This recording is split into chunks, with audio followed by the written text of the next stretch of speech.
Vous allez plonger au cœur d'une nouvelle histoire inspirante. Bienvenue dans 10 minutes, le podcast des Français dans le monde. Je suis Gauthier Seyss et j'ai le plaisir de passer 10 minutes avec Virginie Julien, qui est près de Liège et qui va nous parler des peurs.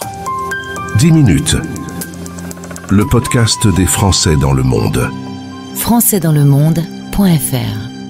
Et oui, actuellement sur le site françaisdanslemonde.fr, vous avez une playlist pour tous ceux qui ont envie de changer de vie. Mais vivre l'aventure de l'international, c'est aussi peut-être mettre dans sa tête quelques peurs, quelques angoisses qui vont parfois empêcher d'avancer intelligemment. On va parler de ce sujet avec mon invité Virginie. Bonjour et re-bienvenue.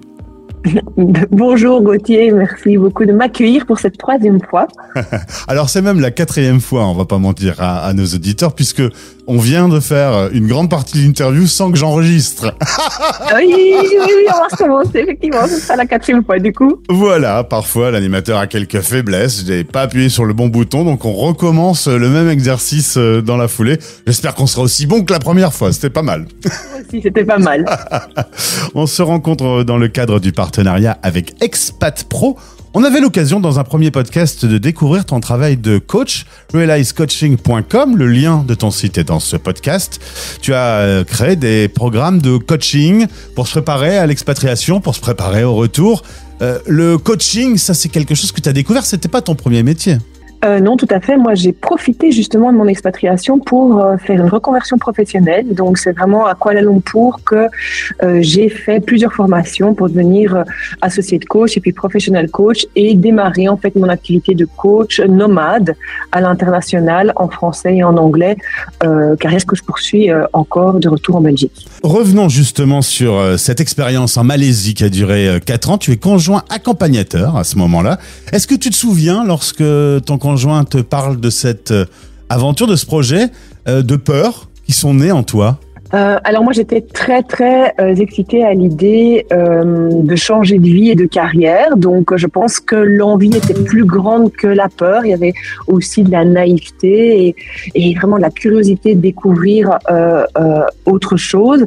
Alors oui, bien sûr des peurs, c'est la peur de l'inconnu, du changement, comment est-ce qu'on va gérer, on avait 2 enfants, le fait de se recréer un tissu social, que ça se passe bien sur place. Enfin, il peut y avoir effectivement beaucoup de peurs et beaucoup d'appréhension et de projection en fait, qui peuvent nous prendre beaucoup de temps, d'énergie et nous stresser en fait. Mais même nous bloquer peut-être parfois, de nous bloquer sur des décisions.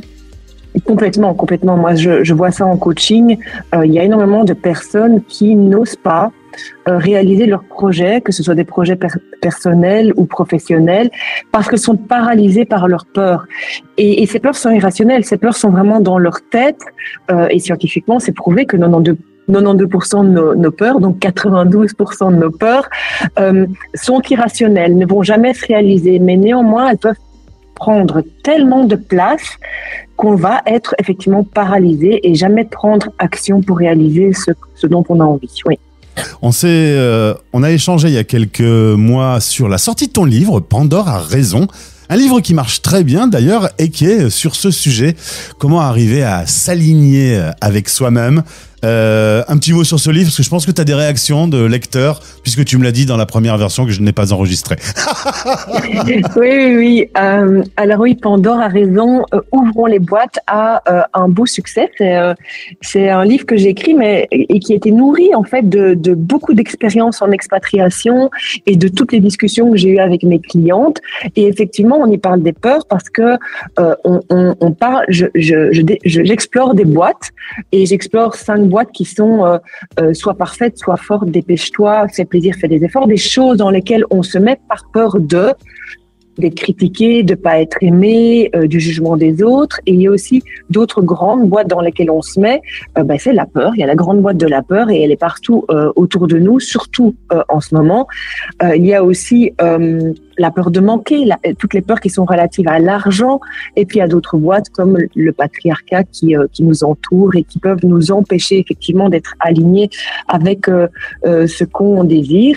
Et donc Pandore a reçu un bel accueil. Maintenant, je pense que je suis à plus de 450 exemplaires partagés à travers le monde, et j'ai récemment effectivement reçu un petit message de quelqu'un en Indonésie qui le lit et qui m'a dit c'est formidable, je m'y retrouve complètement, quelle prise de conscience, vient donner une conférence justement pour les expatriés d'Indonésie, donc c'est vraiment super. Bon, c'est pas désagréable comme proposition. Non, tout à fait, c'est plutôt génial. S'ils veulent qu'on fasse une émission en même temps, moi je veux bien venir aussi. Hein. Ok, je demanderai. Les peurs que l'on a, elles se cumulent parfois avec la peur des autres, de nos proches, de nos familles, qui nous renvoient des choses qui n'ont rien à voir et qui accumulent, qui font encore amplifier le phénomène. Ah oui, bien sûr. Bien sûr, si on a déjà peur et qu'on est déjà en doute, il suffit d'avoir quelques personnes extérieures ou ne fût-ce qu'une qui vient alimenter ces peurs pour en fait que ce soit vraiment trop plein et que ça nous paralyse complètement. Bien entendu, c'est des choses. La peur est contagieuse. Ouais. Elle est contagieuse, ça se voit, ça se sent, ça se voit dans le monde. On est mené beaucoup plus par la peur que par la confiance. Mais dans les relations humaines, personnellement, individuellement, c'est la même chose évidemment. Alors on va aujourd'hui parler d'une nouveauté, ça s'appelle les audacieuses. Je vais inviter nos auditeurs hommes à partir écouter Énergie pendant quelques minutes. Non, ils peuvent écouter quand même. Hein. On va parler de ce programme de coaching à destination des femmes et des femmes expats. Un programme de 3 mois pour justement lâcher ses peurs et enfin oser. L'idée, c'est qu'avec tout ce qu'on s'est dit là depuis le début de l'interview sur la peur, qu'on arrive à trouver une mécanique pour les laisser de côté, que ça soit pas bloquant. Oui, c'est ça. Tout à fait. C'est l'idée. C'est vraiment 3 mois pour déconstruire, comme je l'ai dit, les peurs, les injonctions, les blessures, tous les freins en fait qui nous empêchent d'avancer et d'oser. Je tire ce programme évidemment de ma propre expérience, de tous mes coachings, du livre évidemment. Et l'idée c'est d'avoir cette approche et de dire l'audace est égale à nos envies moins nos peurs. Donc comment est-ce qu'on va booster l'audace?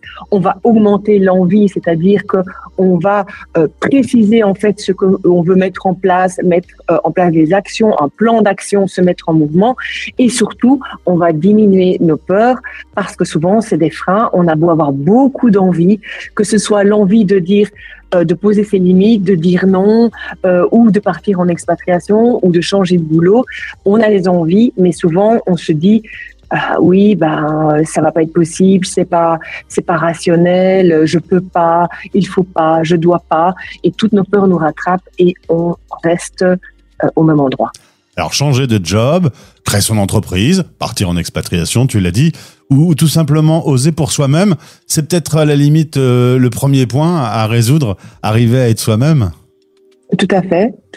Et arriver à être soi-même pleinement, c'est justement déconstruire cette peur de la critique, la peur du jugement des autres, la peur de ne pas être aimé, la peur de blesser, la peur de décevoir. Il y a énormément de peurs sous-jacentes à déconstruire. Et c'est par là qu'il faut commencer parce que, ou sinon, on peut oser, mais ça va pas durer très très longtemps parce que ces peurs vont nous rattraper, parce qu'on n'est pas vraiment aligné et ancré.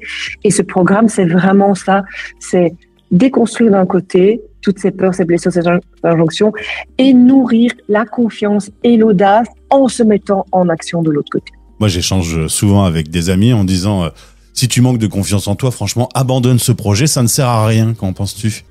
Je sais pas, parce que si c'est vraiment un projet qui est un projet de cœur, il faut se donner les moyens, et les moyens, c'est peut-être justement de se faire accompagner, de se faire coacher.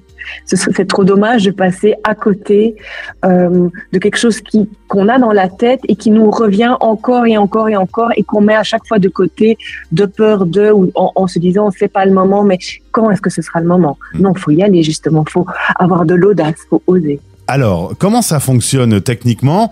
Ça dure 3 mois, mais quelle est la cadence de ces rendez-vous? Oui, alors ça dure 3 mois. La cadence des rendez-vous, c'est tous les 15 jours. On aura une session de groupe, donc de 1h30.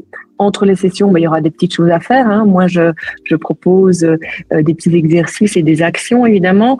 Et il y aura aussi 2 sessions individuelles pour être vraiment au plus près de ce que la personne vit, s'il y a des blocages spécifiques qu'il faut dénouer.